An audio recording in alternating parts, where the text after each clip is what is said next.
Convidaronme a falar do peso da nación.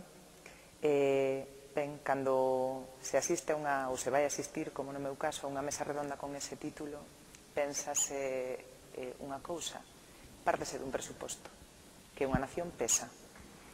Entón, a miña pregunta inicial foi: de que índole ese peso? Como interpretamos o peso da nación? Como unha magnitude, como algo que dá fondura cando cae ou cando existe nunha cultura, ou como unha carga ou un lastre do que hai que desprenderse.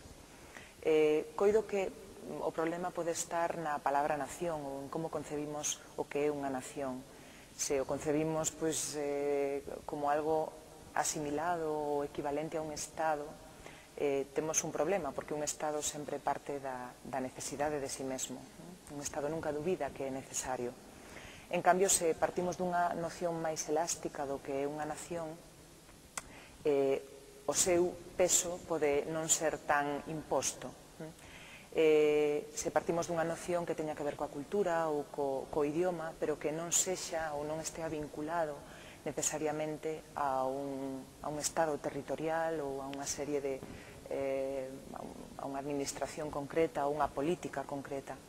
No caso da literatura galega, falar do peso da nación é como falar do compromiso, da literatura comprometida ou da literatura social.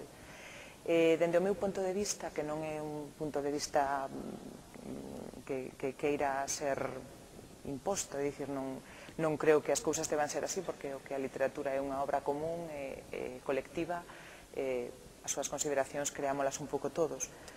Pero, bueno, dende o meu punto de vista, a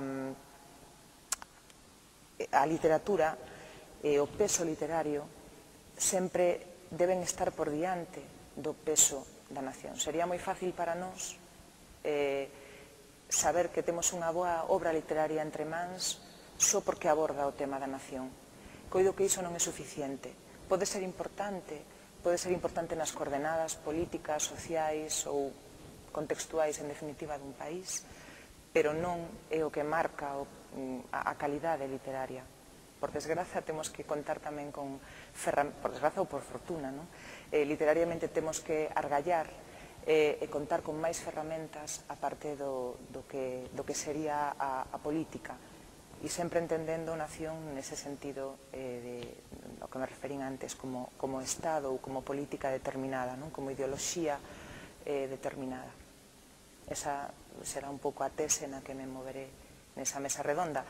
Mesa redonda que, por outro lado, xa aventuro, quizáis quitándolle rigor, que como vai ser con dúas persoas as que teño moito agarimo e moito cariño, pola miña parte espero que non haxa enfrontamento, porque son moi dada a dar a razón.